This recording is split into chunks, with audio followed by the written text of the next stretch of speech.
engkanto, multo, maligno at iba't iba pang klase ng mga elementong hanggang ngayon ay pinagtatalunan pa rin ng marami kung totoo nga bang nananahan sa mundo kasama nating mga mortal. Gaano nga ba sila katotoo? Naniniwala ba kayo na maaari natin silang maging kaibigan? Yan daw ang eksaktong mga tanong na tumatakbo sa isip ng ating letter sender na tawagin na natin sa pangalang Matt ayon mismo sa kanyang sulat. Kaya naman halina't samahan niyo akong alamin kung ano nga ba ang dinanas niyang kababalagan sa isang camping-based field trip noong siya ay high school pa lang. Pakinggan natin ang kanyang kwento.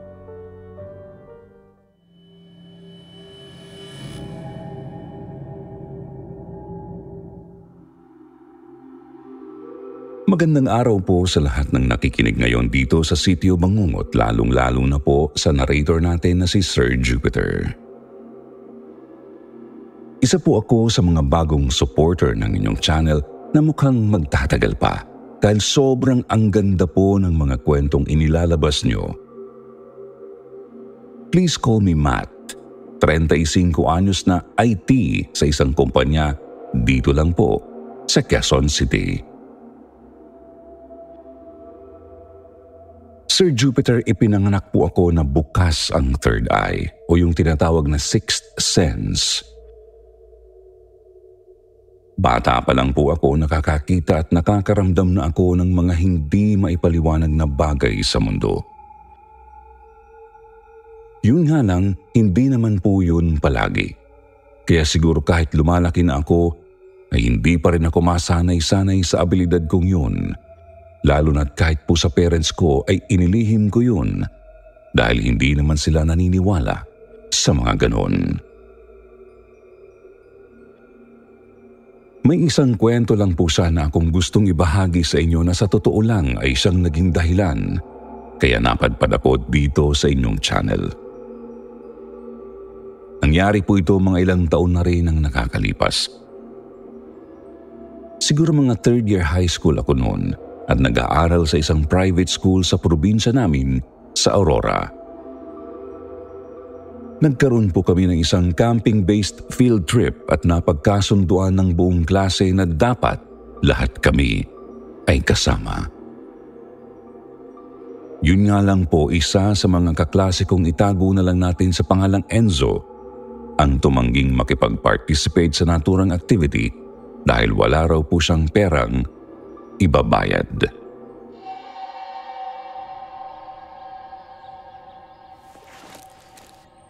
Ako na ang sasagot sa fee mo, Enzo. Nakausap ko naman na ang mama mo tungkol dito at pumayag naman siya. Kaya sumama ka na, okay? Naku, sir, okay lang naman po ako. Nakakahiya naman po sa inyo. No, Enzo, I insist, sumama ka na. Gusto ko kumpleto lahat ng estudyante ko sa field trip. Birthday wish ko yun, kaya sana pagbigyan mo na ako. Wala nang nagawa si Enzo kundi ang sumang-ayon na lang doon sa hiling ni Mr. Valdez. Malaki po talaga ang awa ng advisor naming yun kay Enzo, Sir Jupiter. Naikwento po kasi sa amin ito noon na kapitbahay pala niya ang pamilya ni Enzo at nasubaybayan niya na itong lumaki. Medyo hindi raw po talaga maganda yung environment na kinalaki nito. Dahil na rin sa lasinggero nitong tatay at sa nanay nitong binuhay siya sa pamamagitan ng pagiging isang prosti. Yun po siguro ang dahilan kaya palaging tahimik si Enzo sa isang sulok. Kumbaga, siya yung kaklase naming loner na palaging inilalayo ang sarili sa iba. Kahit na marami naman sa amin ang ilang beses ding nagtangkang makipagkaibigan sa kanya. Sa palagay ko noon, Sir Jupiter, nahihiya at nai-insecure siya dahil sa family background nila. Tapos idagdag pa po na patin si Enzo, Sir Jupiter. Tapos matangkad.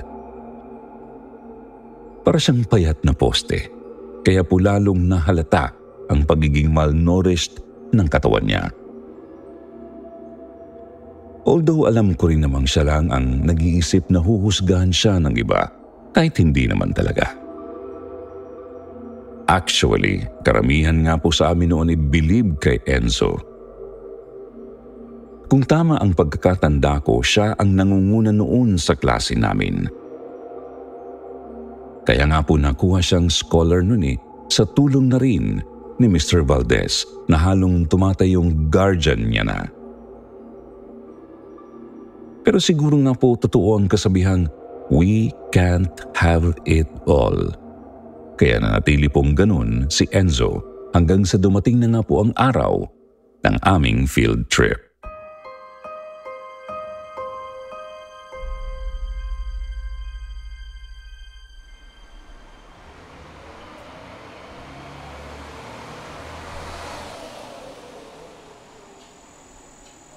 Normal naman ang trip na yon, Sir Jupiter. Nagpunta kami sa isang lugar na medyo malagubat nga ang itsura, pero malapit lang naman yun sa kabihasnan. Madalas daw po talagang pagkampingan yun, kaya sigurado kaming safe naman yung lugar.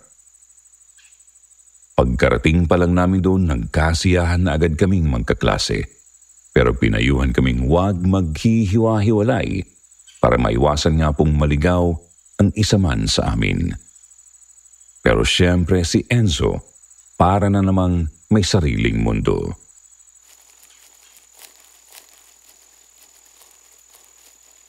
Medyo nauuna po siyang maglakad noon sa aming lahat. Tingin lang siya ng tingin sa paligid na parang manghang-mangha siya sa bawat makikita niya.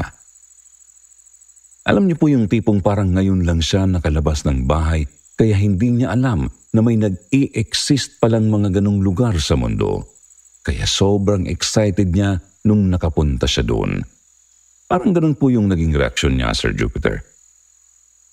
Nasa likuran niya kasi ako noon kaya hindi ko maiwasang maobserbahan ang mga galaw niya noon.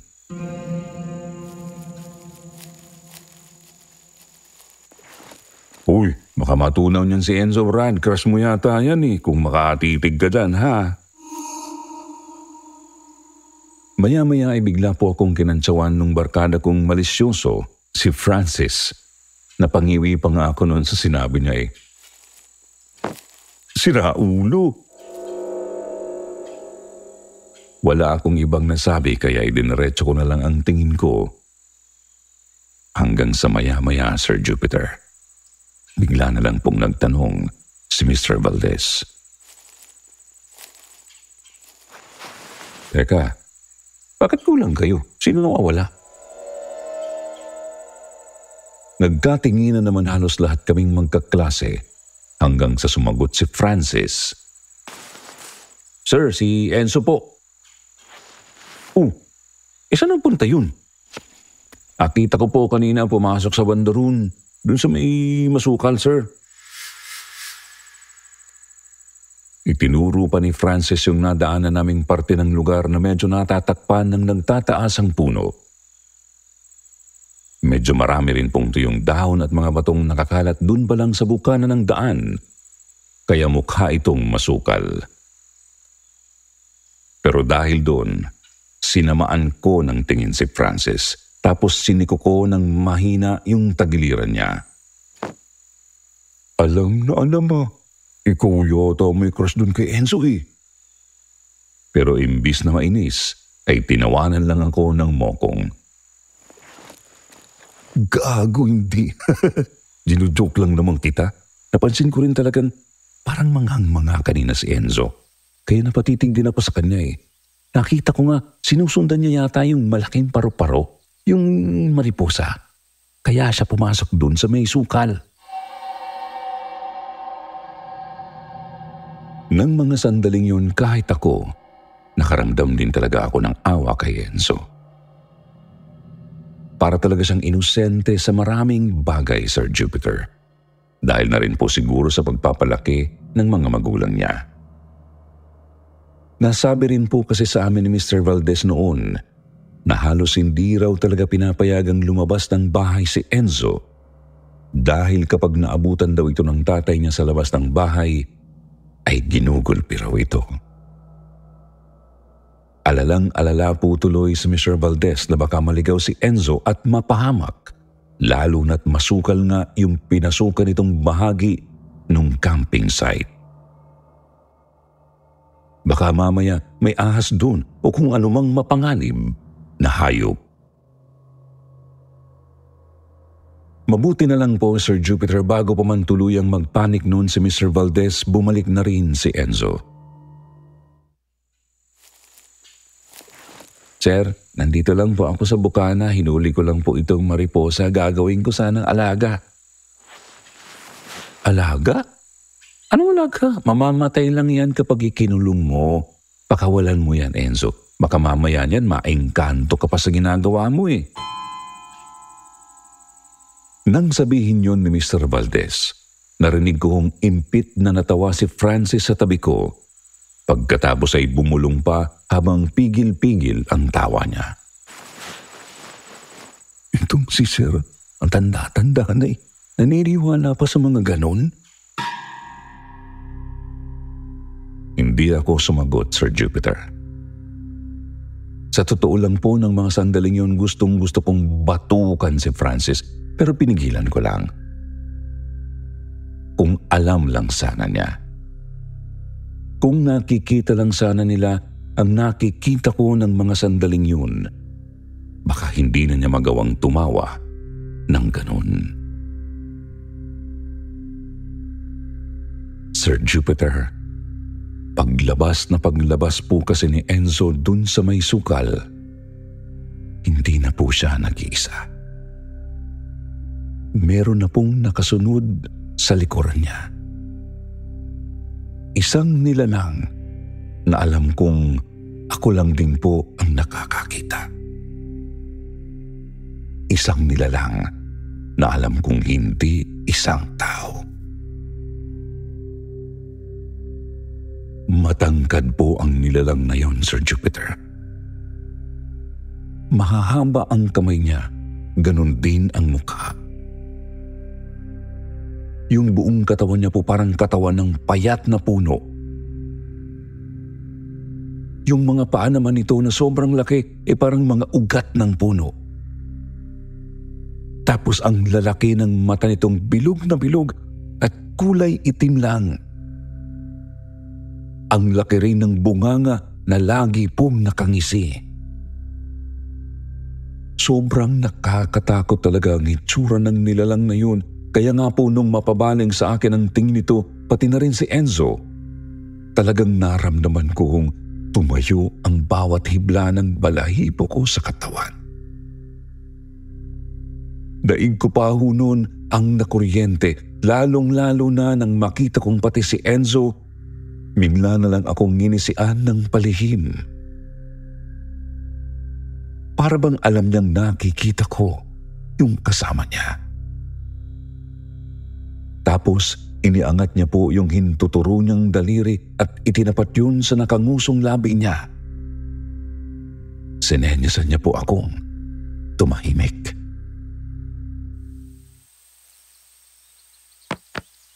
Uy, ikaw na yata na iengkanto, Brad.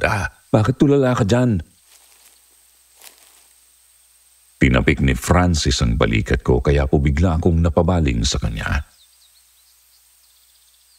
Pero nakikita ko pa rin sa sulok ng mga mata ko na lumapit sa akin si Enzo at yung kasama niyang nilalang.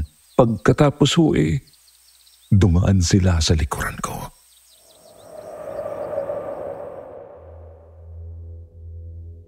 Pakiramdam ko noon nangangapal yung batok ko. Bigla na rin akong nilamig. Tapos umalingasaw din po bigla yung napakatapang na amoy ng parang pinaghalo-halong bulaklak. Medyo nakakaliyo ang amoy na yun, Sir Jupiter, at hindi ko talaga ma-describe ng eksakto. Pero natatandaan kong hindi lang ako ang nakaamoy nun pagdaan ni Enzo. Kahit po kasi yung mga kaklase ko, hinanap kung saan nang gagaling yun. Akala nila may nagpabango.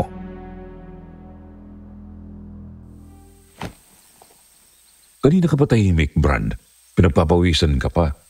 Pero ang lamig naman ang balat mo. Umamin ka. Natatay ka, no? Nung medyo nagiging halata na po ang pagiging uneasy ko, binanatan na naman ako ng ganong tanong ni Francis. Nakaupo po kaming magkaklase noon ng paikot at nakaharap sa isa't isa dahil may dinidiscuss noon si Mr. Valdez na hindi ko na matandaan pa kung ano. Nakafocus po kasi ako noon sa isa pang katabi ko, si Enzo, at sa kasama niyang nilalang na noon po ay nararamdaman ko pa rin ang presensya sa likuran namin.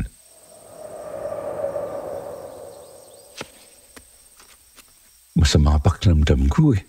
Nahilo yata ako sa biyahe. May gamot yata ako rito sa bag ko. Iinumin ko na nga.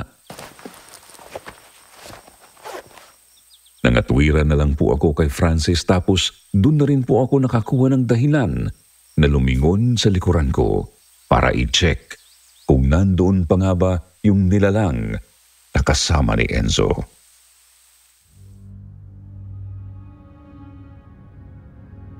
Pero talagang pinagsisihan kong ginawa ko pa yon dahil nang tumalikod ako, Sir Jupiter, muntik na talaga akong mapasigaw dahil nakita kong magkapantay na ho ang mukha namin nung nilalang na yun. Ilang pulgada na lang po ang pagitan ng mga mukha namin at talagang kitang-kita kong nakangisi siya sa akin. Kahit nung nasa tent na kami, Sir Jupiter, ramdam na ramdam kong nasa labas lang ang presensya nung nilalang na malaki ang hinala kong isa pong uri ng engkanto. Para bagang binabantayan niya po kaming lahat. Minamatyagan, inaalam kung sino pa ba sa amin ang nakakakita at nakakaramdam sa kanya.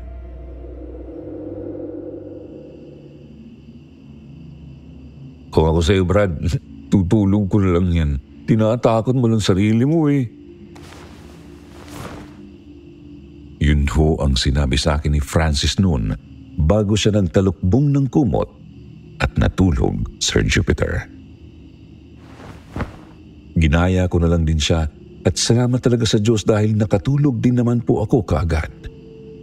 Sa sobrang pagod na rin po siguro sa biyahe.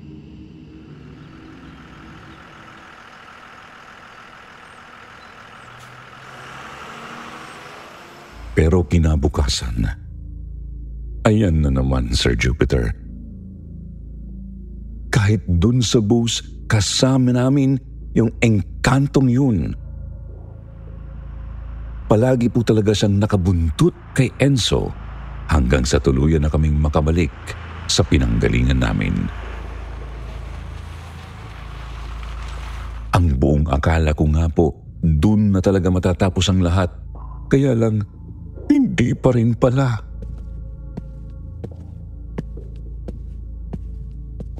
Sir Jupiter, isinama po ni Enzo pauwi yung engkantong yun. At pagkatapos po ng field trip namin hindi na siya pumasok pa. Ang alam nga po namin, ilang beses na siyang pinuntahan ni Mr. Valdez sa kanila para kausapin. Pero hindi na po talaga niya gusto pang magpatuloy sa pag-aaral.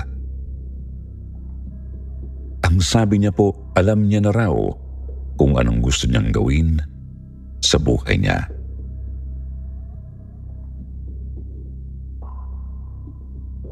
Hanggang isang araw po, isang masamang balita ang ina-announce ni Mr. Valdez sa buong klase namin.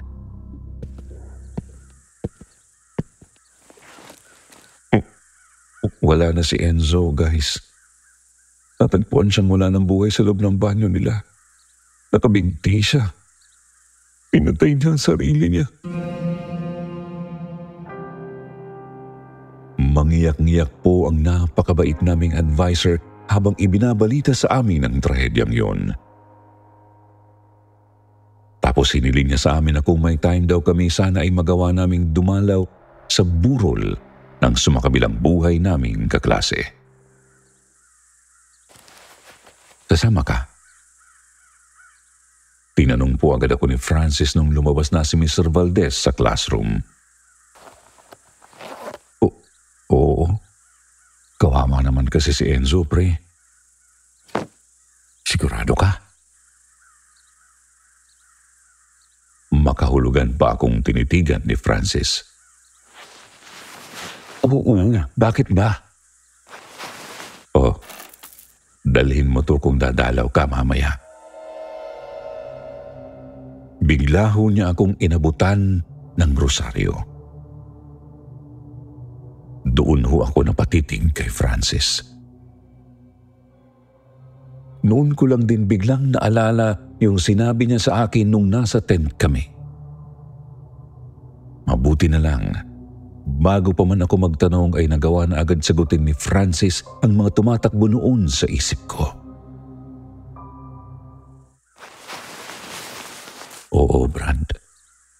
Nakikita ko rin yun. Pareho tayong dalawa. Bukas din ang third eye ko. Kaya nga ako nagsakristan eh. Tayong dalawa lang? Bakit? Hindi ba bukas ang third eye ni Enzo? Nakikita niya rin yung engkanto, ha? Hindi bukas ang third eye niya. Nakikita niya lang yung engkantong yun dahil nga negatibo ang nararamdaman niya, pre. Naghahanap din siya ng lugar kung saan pwede siyang maging malaya. Hindi katulad ng lugar na kinalakihan niya. Habang yung engkantong yun naman, naghahanap ng mga nilalang na pwedeng isama sa mundo niya. Kasi palagay ko, kung hindi man siya mag-isa, ay kakaunti na lang sila dun sa camping site na yun. Marami na kasing taong nagpupunta dun, kaya nagagambala na sila. Kaya siguro nag-alisan na yung karamihan. Bakit rosaryo ang ibinigay mo sa akin? Hindi na yata kakayanin ng dasal yun, pre. Wala ka bang pangontra dyan o kaya anting-anting? Pare, hindi mo kailangan yun. Wala nang mas lalakas pa sa dasal. Ang kailangan mong magkaroon, pananampalataya. Magsimba ka rin, makipag-usap ka sa Diyos dahil walang ibang magsasalba at proprotekta sa atin kundi siya.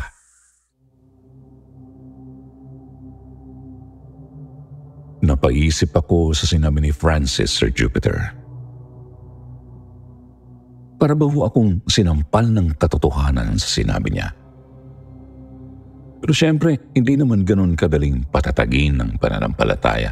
Kaya nung umattend ako sa burol ni Enzo, muntik pa rin akong atakihin sa puso. Akala ko po kasi wala na dun yung engkanto dahil wala naman na si Enzo eh. Pero nagkamali pala ako.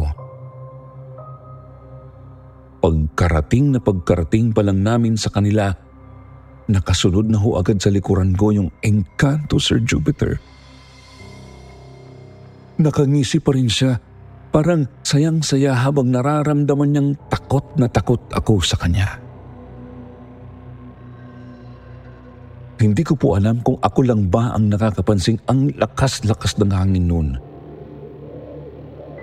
Halos hindi nga po ako makamulat. Tapos naramdaman ko na lang na biglang may dumadampi mula sa likuran ko, paakyat sa balikat ko. Hanggang sa may bigla na lang humawak ng mahigpit sa batok ko. Ramdam na ramdam ko ho ang magaspang na kamay na yun na parang pakiramdam ko ang haba ng daliri. Nangatong po talaga ang tuhod ko noon, Sir Jupiter. Talagang natakot ako dahil alam kong yung engkantong kumuha kay Enzo ang gumagawa nun sa akin. Hanggang sa maya-maya, bigla na lang may tumabi sa akin.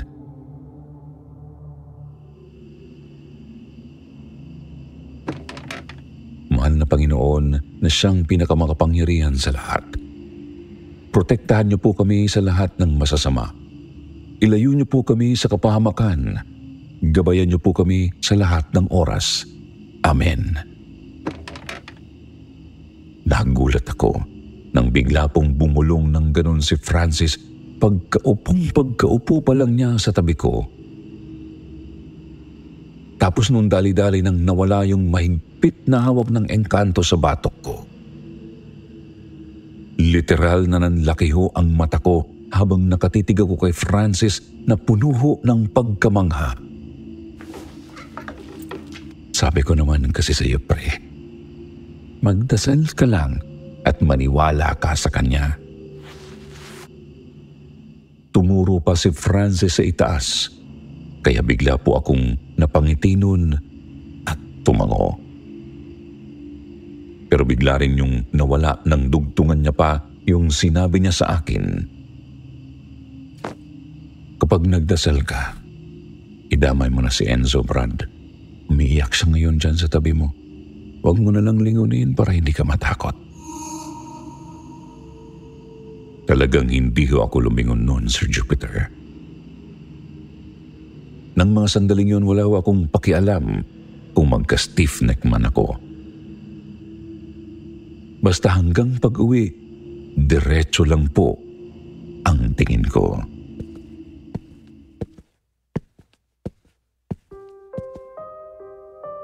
Simula noon, Sir Jupiter, mas dumalas na rin po palagi yung mga nararamdaman at nakikita ko sa paligid. Hanggang sa nasanay na lang ako. Kalaunan ay lumakas din naman po ang loob ko, lalo na nung palagi na talaga akong sumasama kay Francis at kahit pati ang pagsasakristan ay pinasok ko na. Nung tumungtong ako ng college, Sir Jupiter, sinubukan ko pong i-research kung ano ang pangalan o anong uri ba ng engkanto yung kumuha sa kaklase kong si Enzo noon. Pero kahit anong gawin ko, hindi ko talaga mahanap yung engkantong may eksaktong deskripsyon tulad ng nakita ko. Hanggang sa napadpad na nga po ako rito sa channel nyo sa career research ko at nagsimula akong makinig at maadik sa inyong mga kwento. Kayo po ang nagpa-realize sa akin na siguro nga po marami pa rin talagang mga bagay dito sa mundo ang hindi pa natin nalalaman o natidiskubre. At may mga bagay din namang mas magiging maganda kung mananatili na lang sila bilang sikreto. Hanggang dito na lamang po, Matt.